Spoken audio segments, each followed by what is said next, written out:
Salut à tous, c'est Quentin, j'espère que vous allez bien. Si vous ne me connaissez pas encore, je suis infographiste et sur cette chaîne YouTube, je vous propose des tutos InDesign pour développer votre communication. Et aujourd'hui, nous allons apprendre à créer un texte curviligne en réalisant un sous-vert. Allez, c'est parti. Après avoir ouvert votre logiciel InDesign, pour commencer votre projet, nous allons cliquer sur le bouton Nouveau fichier qui se trouve en haut à gauche. Dans cette nouvelle fenêtre, nous allons pouvoir paramétrer les dimensions de notre projet. Nous allons commencer par lui donner un nom. On va donc supprimer sans titre 3 qui se trouve à droite et nous allons le nommer sous-vert. Si vous souhaitez changer de nom par la suite, il n'y aura aucun problème. Ensuite, nous allons déterminer la largeur ainsi que la hauteur. Nous allons mettre 108 mm. Si vous souhaitez changer d'unité, vous n'avez plus qu'à cliquer sur la case ici et vous allez pouvoir modifier donc votre valeur. Mais en print, il est conseillé de rester en millimètres. Nous allons choisir une orientation portrait ou paysage. Ceci n'a pas d'importance puisqu'il s'agit d'un format carré. Pour ce qui est de la page, nous allons rester sur une page et faire un sous-vert uniquement recto. Nous n'avons pas besoin de page en vis-à-vis puisqu'on n'a qu'une seule page. On n'a pas besoin non plus de bloc de texte. On va rester avec une seule colonne et les gouttières par défaut. En revanche, dans les marges, nous allons mettre 4 mm. Pour ce qui est des paramètres en dessous, nous pouvons les laisser par défaut. Une fois terminé, nous pouvons cliquer sur le bouton Créer. Avant de commencer, je tiens à vous dire que la vidéo est chapitrée. Si vous êtes intéressé uniquement par la partie curviligne, n'hésitez pas à avancer. Nous allons commencer par designer notre sous-vert en insérant une ellipse. Pour cela, vous allez pouvoir la retrouver dans la barre de gauche, dans les outils. Vous avez donc la forme rectangulaire. Quand vous cliquez dessus longtemps, vous avez la forme ellipse qui apparaît. Pour faire une ellipse proportionnelle, vous devez appuyer sur la touche Shift. Ici, vous dessinez un cercle. Et après, nous allons l'ajuster aux bonnes dimensions. On va donc le coller aux marges. Nous allons reprendre d'abord notre outil sélection, qui est donc la flèche, et nous allons donc ajuster notre ellipse.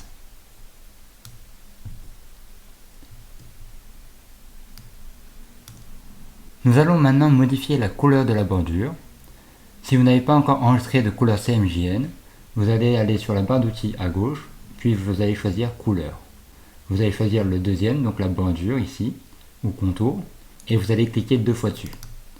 Ici, vous allez choisir votre couleur, puis après vous cliquez sur le bouton Ajouter une nuance CMJN, et enfin vous cliquez sur le bouton OK. Dans mon cas, moi je l'ai déjà enregistré auparavant, donc je n'ai plus qu'à aller sur le panneau de droite, et sur contour, je double-clique sur le petit carré, et là je vais choisir donc ma couleur. Nous allons maintenant ajouter une deuxième ellipse, donc on retourne sur notre barre d'outils à gauche, nous choisissons l'outil ellipse, le raccourci est L, puis nous allons dessiner une deuxième forme. Nous allons le centrer au centre de notre page. Pour cela, vous allez pouvoir utiliser les outils d'alignement qui se trouvent à droite. Donc on va dans alignement, puis on utilise l'outil centré au centre et centré verticalement. On va aussi modifier la couleur du contour. Donc comme tout à l'heure, on clique sur le carré, contour, et on choisit sa couleur. Avant de créer notre forme qui sera au centre de notre sous-vert, nous allons dupliquer deux fois notre ellipse numéro 2. Pour cela, vous faites un clic droit à l'aide de votre souris, puis ensuite vous faites copier. Ensuite, vous refaites un clic droit, et là vous faites coller sur place. Et là, vous pouvez ensuite, pour le troisième cercle, faire la même manipulation. Nous allons aller dans le panneau Calque, ici. Nous allons dérouler le menu Calque 1. Puis ensuite, nous allons cacher nos deux dernières ellipses pour pas qu'elles nous gênent. Pour cacher un élément, vous cliquez sur le petit œil et elle va disparaître. Par exemple, si je cache mon premier cercle, j'appuie sur l'œil ici et vous voyez, il disparaît. Donc là, je vais le réafficher parce que j'en ai besoin.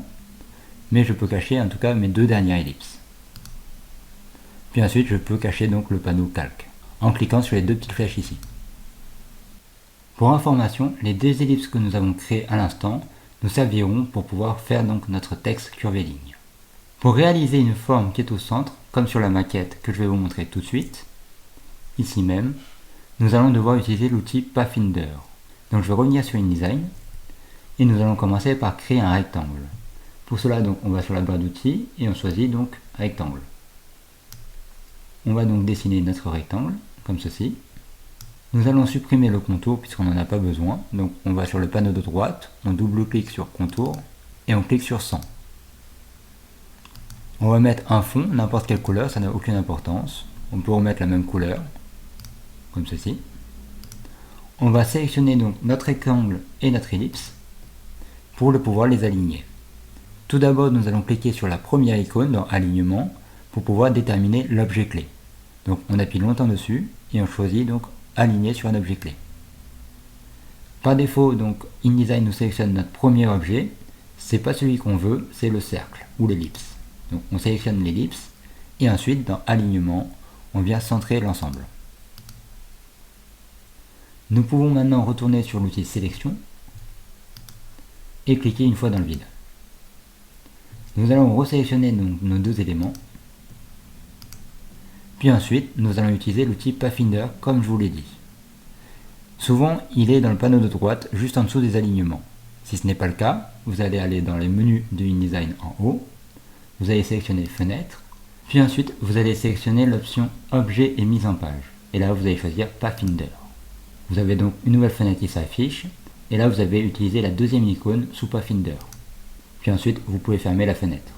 Pour continuer notre design, nous allons ajouter deux filets.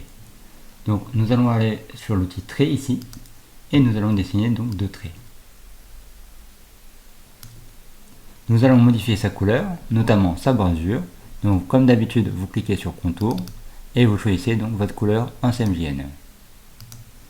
Pour dupliquer cet élément, nous allons utiliser le raccourci Option, et nous allons glisser donc notre deuxième filet.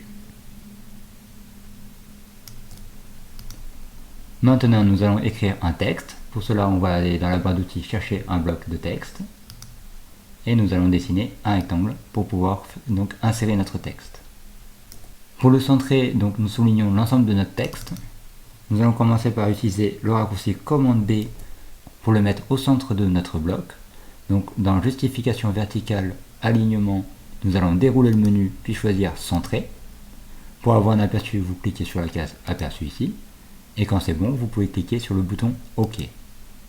Ensuite, nous allons tout simplement aller dans Paragraphe, ici sur la colonne de droite, et nous allons choisir Centrer. Si vous souhaitez, vous pouvez modifier sa typographie en allant dans Caractères, vous déroulez le menu qui se trouve ici, et vous choisissez votre typographie. Pour l'agrandir, vous allez dans le point ici, vous cliquez sur la petite flèche, ou vous rentrez votre valeur. Moi, je vais aller sur la petite flèche ici, et je vais choisir par exemple 48. Je vois que c'est un petit peu trop grand. Voilà. Nous allons maintenant passer à l'élément qui nous intéresse le plus, c'est-à-dire le texte curvé ligne. Dans un premier temps, vous allez réouvrir votre panneau calque, qui se trouve donc sur le panneau de droite. Vous allez commencer par verrouiller tous les éléments visibles. Donc attention de ne pas cocher par contre calque 1. Pour verrouiller un élément, vous cliquez sur la case qui se trouve à côté de l'œil, et un canal va apparaître. Ce qui permet donc d'empêcher tout mouvement ou toute modification de l'élément. Vous allez pouvoir réafficher vos deux ellipses que nous avons créées précédemment. Puis ensuite, nous allons aller sur la barre d'outils et dans Texte ici, vous appuyez quelques secondes dessus et vous allez choisir donc Outil Texte Curvé Ligne. Vous allez vous rapprocher de votre cercle et vous voyez ici, j'ai un petit plus qui apparaît. Si je m'en éloigne, mon plus disparaît. Et si je me rapproche, il réapparaît. Si vous n'avez pas ce plus, vous ne pouvez pas créer de texte curvé ligne. C'est pour ça que nous avons créé deux ellipses avant. Donc pour créer un nouveau texte, vous n'avez plus qu'à faire un clic gauche à l'aide de votre souris et à taper ce que vous souhaitez. Pour le modifier et le déplacer un petit peu, vous revenez sur votre outil sélection et ici on voit qu'il y a deux nouveaux traits. Vous pouvez les déplacer. Attention de ne pas cliquer sur le petit carré blanc ici. Vous devez vous placer juste un petit peu au-dessus ou en dessous. Et là, sur le curseur, on a un nouveau symbole qui apparaît, qui permet donc de déplacer notre élément. Si vous voulez revenir en arrière, vous n'avez plus qu'à faire le sens inverse. Vous pouvez à tout moment modifier votre texte, que ce soit pour la couleur ou la typographie, ou encore la taille de caractère. Vous double-cliquez dessus. Puis ensuite, vous sélectionnez l'ensemble de vos caractères. Et là, vous allez pouvoir donc modifier ce que vous souhaitez. Une fois que vous avez terminé vos modifications, vous pouvez retourner sur l'outil sélection. Nous avons créé un deuxième cercle puisqu'on veut mettre un autre texte en bas. Pour cela, on vient verrouiller donc notre premier cercle pour pas qu'il nous gêne. Puis nous allons retourner sur notre outil texte curvé ligne. Donc vous cliquez quelques secondes dessus et vous choisissez donc outil texte curvé ligne. Là, on se rapproche de notre cercle. Puis ensuite, on tape donc notre deuxième exemple. Nous allons donc le remettre au centre. On revient donc sur notre outil sélection. Et là, on déplace donc nos éléments.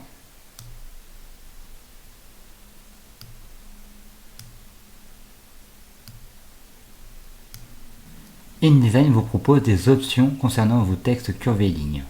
Pour pouvoir les retrouver, vous allez aller dans les menus de InDesign en haut et vous allez choisir donc texte. Puis en dessous, vous allez choisir texte curvé et ligne. Et enfin, vous avez la partie options. Dans ce nouveau panneau, nous avons quelques possibilités. La première partie est donc le type d'effet. Si c'est un arc-en-ciel, si c'est inclinaison, ruban 3D, marche d'escalier ou encore gravité. Vous pouvez choisir l'effet que vous souhaitez. Dans notre cas, on va rester en mode arc-en-ciel. Vous pouvez cliquer sur le mode symétrie ou alors changer le type d'alignement. Donc de base, c'est ligne de base, mais vous pouvez mettre ascendant ou encore descendant. En dessous, vous avez donc la partie espacement. Pour gérer ça, vous rentrez la valeur en double-cliquant dans la case, ou alors vous cliquez sur la petite flèche ici et vous choisissez votre valeur. Et enfin, vous avez donc l'option sur le tracé. Donc bande centrale, aligné en haut ou aligné en bas. Pour que ça marche, vous devez sélectionner donc votre texte. Donc nous allons recommencer, nous allons cliquer sur annuler. Ensuite, nous allons déverrouiller notre texte numéro 2, donc voici un exemple. Donc pour déverrouiller un élément, on va dans la partie calque. On choisit le bon calque et on clique sur le petit cadenas pour le déverrouiller. Ensuite, on le sélectionne, on double-clique dessus. Et enfin, nous allons aller dans les menus de InDesign en haut, dans texte, texte curvé ligne, puis enfin options. Ici, donc, nous allons choisir par exemple un alignement descendant, ou encore si vous voulez un alignement ascendant. Nous pouvons choisir donc une symétrie, ou pas. Bref, vous avez la possibilité de paramétrer tout ça à votre guise. Et une fois que vous avez terminé, vous cliquez sur le bouton OK. On n'oublie pas, une fois qu'on a terminé donc de créer nos textes curvés lignes, de cacher nos ellipses. Pour cela, nous allons sélectionner une première ellipse. Puis ensuite, dans Contour, vous double-cliquez donc sur le petit carré et vous choisissez l'option 100. Vous faites la même chose avec la deuxième ellipse. Vous cliquez sur Contour encore une fois et vous choisissez encore une fois l'option 100. Si je mets en mode affichage, on voit qu'on retrouve notre forme principale. On peut même d'ailleurs augmenter le contour donc, de notre cercle ici. Pour cela, je vais verrouiller mes deux ellipses pour pas qu'elles me gênent et je vais choisir donc mon tracé. Et là, dans Contour, je vais donc pas sur le carré, mais un peu plus à droite, dans le point, et je vais augmenter donc sa taille. Peut-être à 2, ça me paraît bien. Il ne nous reste plus qu'à insérer donc nos deux éléments graphiques. Pour cela, on utilise le raccourci Commande D. On va chercher donc notre petite tasse ici. On clique sur Ouvrir. Donc si elle n'apparaît pas, on utilise le raccourci Commande Z. Là, elle va réapparaître. On vient l'insérer ici dans notre cercle. Et on fait la même chose donc avec notre fumée. On utilise le raccourci Commande D. On vient chercher donc notre illustration. On la sélectionne. On clique sur Ouvrir.